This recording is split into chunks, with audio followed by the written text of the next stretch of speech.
What do you think of the skills that people should start to develop in their 20s in general to make them better human beings, more potentially open to success financially? Start to develop in their 20s in general to make them better human beings, more potentially open to success financially? Start to develop in their 20s in general to make them better human beings, more potentially open to success financially, relationship, health-wise? What are 2 or 3 things that everyone should focus on in their 20s? Well, it certainly doesn't hurt to be in good physical condition, so we can walk through it. Stop drinking too much. How do you know if you're drinking too much? You regret what you do when you're drinking. It's interfering with other important goals. It's causing you financial distress. It's getting you in trouble with your friends or your family. It's getting you in trouble with the police. Okay, so stop abusing substances if you can, right? If you see that they're hurting you. And alcohol is particularly pernicious in that regard. So, physical health. Are you in decent shape? Success Are you strong cases. and coordinated? And if you're not, That's what we are. well, you'd be better if you were. You'd feel better, you'd be more effective, you'd live longer, you'd be less sick. And you really see that mount up. Like if someone's been in shape once in their life, they age way better. And it's also a really good way of maintaining your cognitive ability. Like, you hear about those exercises that you can do online to make you smarter and keep your cognitive ability intact. Yep. Those don't work. There's no evidence that they work. People keep saying that they make you smarter, they maintain your cognitive function. Psychologists have studied that for 50 years, hoping that one of those things will work. Trying all sorts of creative tacks, they don't work. Exercise works. Cardiovascular and weightlifting, you start to decline in your fluid intelligence at about the age of 25. And it's a linear trend downhill, and it can accelerate as you get older. It's just like this, quite ugly. If you exercise, you stave that off. So that's really useful. Maintain your relationships and foster them. So when I look at successful people, they're really good at something. They're reliable, right? You can count on their word. They're generous, and they have a wide connection network, which becomes more and more valuable as you get older. Yeah. So it's one advantage that older people really have over younger people. They have a connection network, and a connection network is Huge. well, you could be connected to 1,000 well-connected people. Okay, that means you are connected to the entire world. Right, it's unbelievably valuable.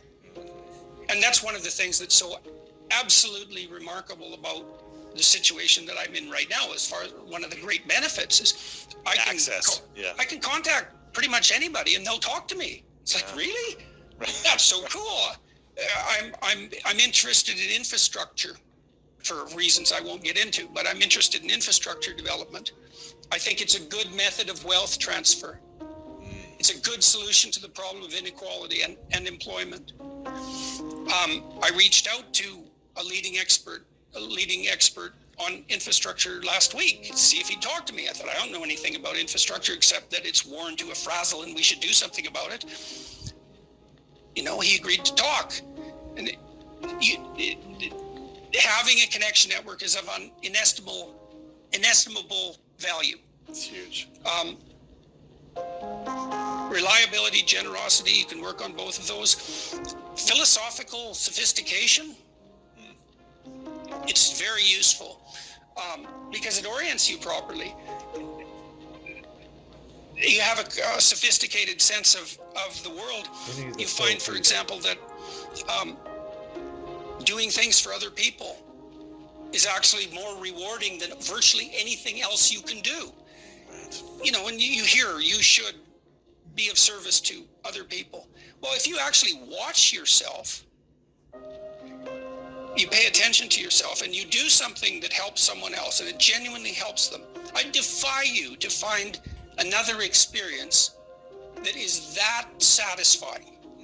It's actually quite stunning how satisfying that is. And so that's a very useful thing to realize. Why is that such a satisfying thing for human beings? There's no better life strategy. I mean, imagine, I could give you a quick sort of technical example. So imagine I take two people and I say, okay, I'm going to give you $100, and you have to give some of it to the person right beside you. And they can either agree or disagree with the split, but if they disagree, you don't get anything. Okay, so a classical economist would say that the person should take the 100, offer the person next to them $1, and the person should accept it, because why not? They get $1 instead of nothing, and that's the solution. But what happens is that if you don't offer that other person something close to 50-50, they're likely to tell you to go to hell. Yes, Yeah. very. And then you get nothing. You get nothing too. You think, well, why would people do that? Because they just reject $50 and who cares? And the answer is, well, we don't just play one game with other people, we play a repeating game. And so imagine we did this. So imagine it's a crowd and they're all watching you. And I offer you $100 and you have to share it with the person next to you. And you say, would you like to take $70? And the person says, well, I'm not sure that's fair to you, but if it's okay, yes. But then everyone else sees that. And now they all have an opportunity to pick who they're going to play with next. Well, you're not going to get picked last, are you? Remember what you told me? You didn't want to get picked last, right? I did not. Okay, so what you did was you turned yourself into an athlete. A machine. Okay. Always get first. Okay, great. So, but imagine we expand that game. Yes. And we say, you want to be the person that everyone wants to play with. Yep. Well, then all you have in your whole life is invitations to play. Well, how are you going to be that person?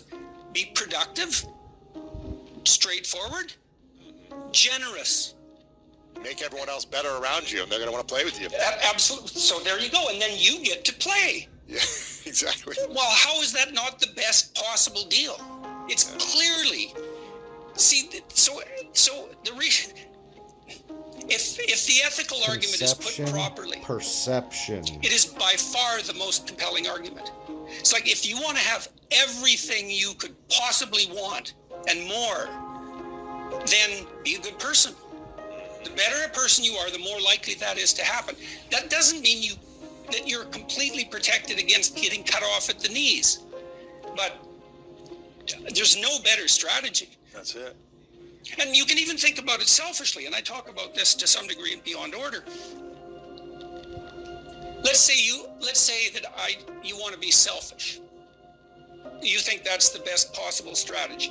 Why should I care about others? Okay, let's say you should only act in your own best interest. Well, then it's like, well, what's your best interest? Well, what does interest mean and what does you mean? What's in your best interest? Your best interest. 3 mysteries. moral What's equity. what's best, what's interest? Okay. Well, there's you. But you aren't just you right now. You're you, and you tomorrow, and you next week, and you next month, and you in 5 years, and you in 10 years, and you when you're a pensioner. You're moral a community equity. of selves stretched across time. And so if you were enlightened and selfish, you would act in a manner that would benefit that entire community across time. And I don't think that's any different than acting on the best possible part for other people. I think they're the same problem. So I think as soon as human beings discovered the future, we were no longer singular individuals. We were instantly each a community, and then the community ethic prevails. And the community ethic is, Self-efficacy. I want to win in a way that makes you win. That's the best possible victory. Here's